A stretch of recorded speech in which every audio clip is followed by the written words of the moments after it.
अहमद भाई, बात सुनना। जी इमाम साहब। अच्छा, वो आप रास्ते में मिल गए, मैं आपकी तरफ ही जा रहा था। ये सूट और पैसे चौधरी साहब को वापस दे देना। ठीक है जी, मैं दे दूँ।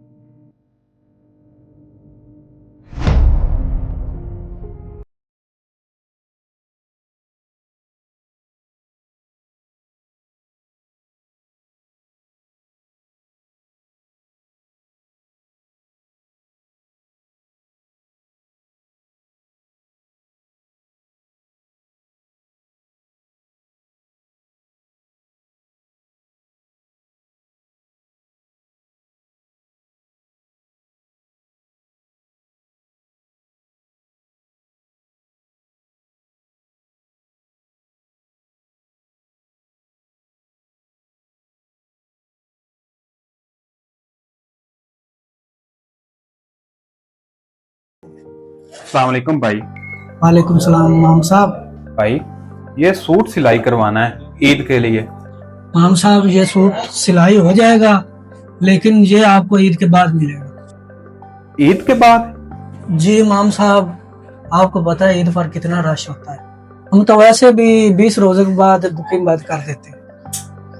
अच्छा, अगर ये सूट मुझे ईद के बाद मिलेगा तो फिर मुझे इसका क्या फायदा। चलें, ठीक है।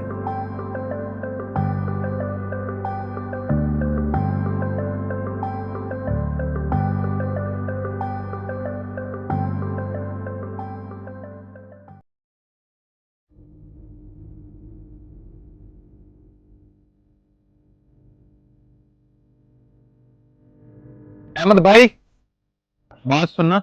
जी इमाम साहब। अच्छा, वो आप रास्ते में मिल गए, मैं आपकी तरफ ही जा रहा था। ये सूट और पैसे चौधरी साहब को वापस दे देना।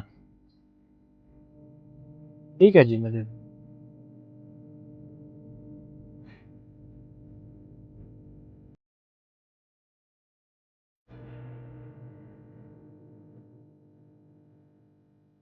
चौधरी साहब। ओए, ये सूट वापस क्यों लेकर आया तू? इमाम साहब ने वापस कर दिया है, लेकिन उन्होंने कोई वजह नहीं बताई। अच्छा, चलो ठीक है, तुम जाओ। इमाम साहब ने सूट वापस कर दिया और वजह भी नहीं बताई। चलो जाकर पूछता हूँ।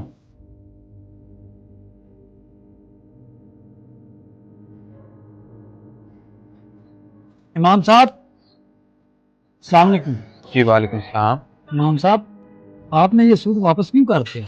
चौधरी साहब, मैं ये सूट लेकर 2-3 दर्जियों के पास गया था। अच्छा, तो फिर? चौधरी साहब, सब दर्जी यही कहते थे कि ये सूट आपको ईद के बाद मिलेगा। जब मैंने ये सूट ईद पे पहनना ही नहीं तो फिर मुझे इसका क्या फायदा। और वैसे आपका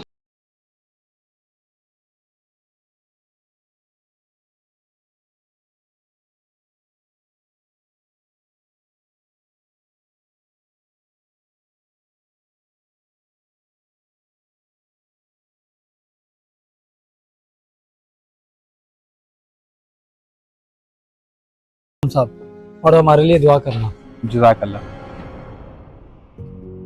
मेरे दोस्तों, किसी को तोहफा देना अच्छी बात है, लेकिन वक़्त पर देना उससे भी ज़्यादा अहम है। और दीन के खादमों की इज़्ज़त करना हम सब की ज़िम्मेदारी है।